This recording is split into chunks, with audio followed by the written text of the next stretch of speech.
Senador, então, agora vamos fazer um encerramento para depoimento sobre um assunto que o senhor manifestou interesse em relatar para a gente, um assunto que não consta dos anexos, mas o senhor gostaria de trazer aqui para ouvir o senhor.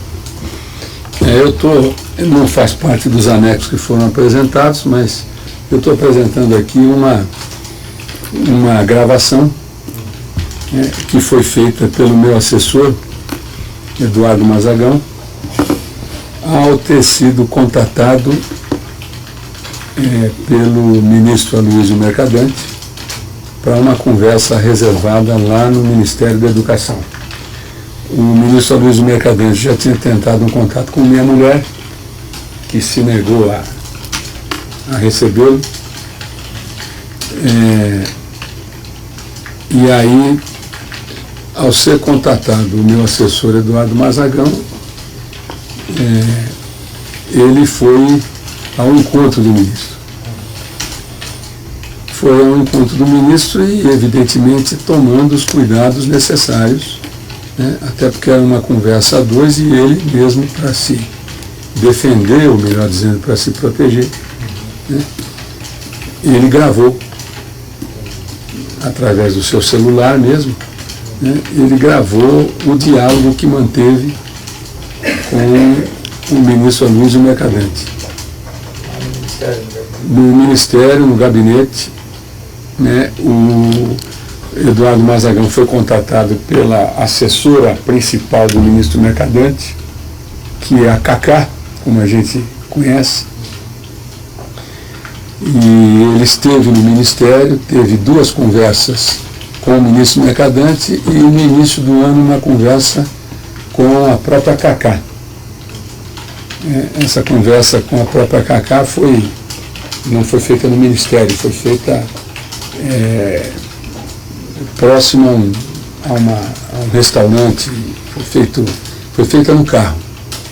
Eles se encontraram no carro e conversaram, e ele gravou essas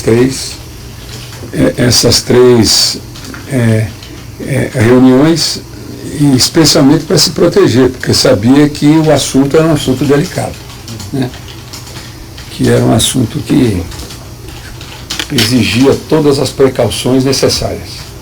Só para contextualizar, quando é que foi feito esse primeiro contato?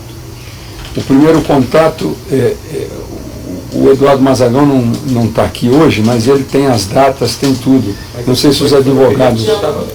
Dia 1º, não, 1º de quanto?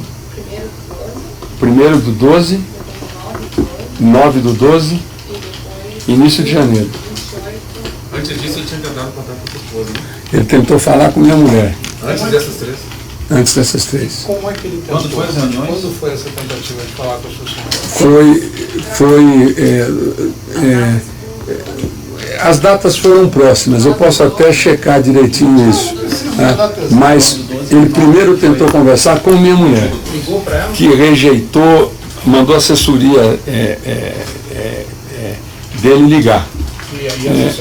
E a assessoria ligou para minha mulher, e minha mulher se negou a falar com ele.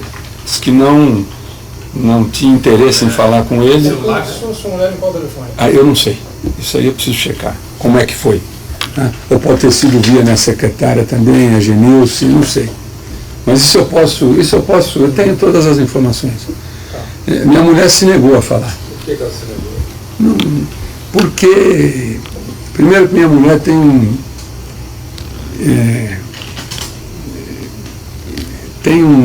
ela é uma pessoa muito desconfiada e uma pessoa que guarda uma distância grande de política, ela não se envolve. E como o Aloysio Mercadante nunca gostou muito de mim, consequentemente no rebatimento ela também não gosta. O senhor não tinha boa relação então com ele? Não, sempre tive uma relação atritada, inclusive sabia, até porque alguns dos meus enfrentamentos com o Aloysio Mercadante foram públicos. Televisão, entrevista, quer dizer, nunca escondi isso, todo mundo sabe. Então o senhor não era amigo dele? Não, nunca Pode fui. relatar algum tipo de desinteligência como essa? Uma, por exemplo, foi pública foi quando, no governo Lula, eu era do Conselho de Ética e o presidente Sarney, à época, estava no Conselho de Ética. E o presidente Lula nos chamou, né, manifestando a preocupação dele de, numa eventual cassação do presidente Sarney, o Senado, o governo perdeu o controle da presidência do Senado, porque o vice-presidente do Senado, à época, era o Marconi Perillo. E faltando 2 anos para terminar o governo Lula, o presidente Lula via isso como um grande risco. E, na verdade, é o seguinte, eu era membro do Conselho de Ética com a ex-senadora Ideli, e mais o João Pedro, que é hoje presidente da FUNAI.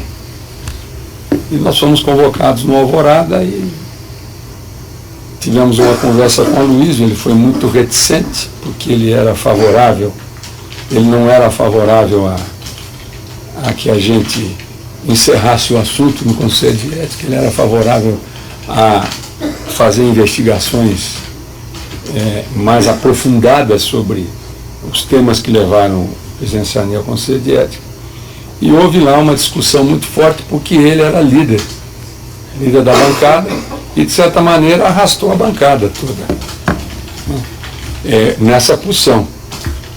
E ficou o João Pedro, a Ideli e eu no pincel, porque nós estávamos no Conselho de Ética.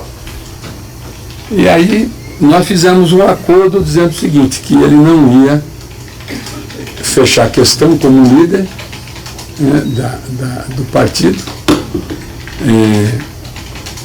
ele não iria fechar a questão, e que, ao se abrir o Conselho de Ética, ele iria pedir a palavra e nos liberar com relação à votação que iria ocorrer naquele dia. E, muito pelo contrário, nós fizemos tudo conforme o combinado. Quando abre a sessão do Conselho de Ética, ele pede a palavra, só que ele reafirma tudo aquilo que ele disse no Alvorada, que a posição do partido, a posição da bancada era pelo aprofundamento das investigações. E nos deixou com a brocha na mão, nós ficamos sem. E, como nós tínhamos feito um acordo, nós votamos. Votamos pelo arquivamento do processo. Está conseguindo pegar isso? Bom, e aí, claro, ele ficou bem na mídia e nós fomos os caras que salvaram o Sarney. E aí não teve dúvida. Me pegaram na televisão, como é que o senhor adotou uma postura junto com os outros, com a senadora Ideli e o senador João Pedro, como é que o senhor adotou uma postura, o senhor foi contra a orientação do líder da bancada, assim, do ex-líder da bancada, porque meu líder, ele não é. Porque líder, ele honra compromisso, e líder comanda a bancada, e tem a confiança da sua bancada. Hoje, ele me deu esse jeito de não aceitar o seu comando e a sua liderança. Portanto, hoje eu não me considero liderado do senador Luiz Mercadante. E contei tudo que foi combinado. Para mim mesmo, abertamente. Esse foi um fato, foi público, divulgado à época, né? Mas eu tive muitas desavenças, na CPI dos Correios mesmo, né? Que ele deu uma de avestruz, desapareceu, e no final da CPI ele começou a querer criar pinimba para não aprovar o relatório.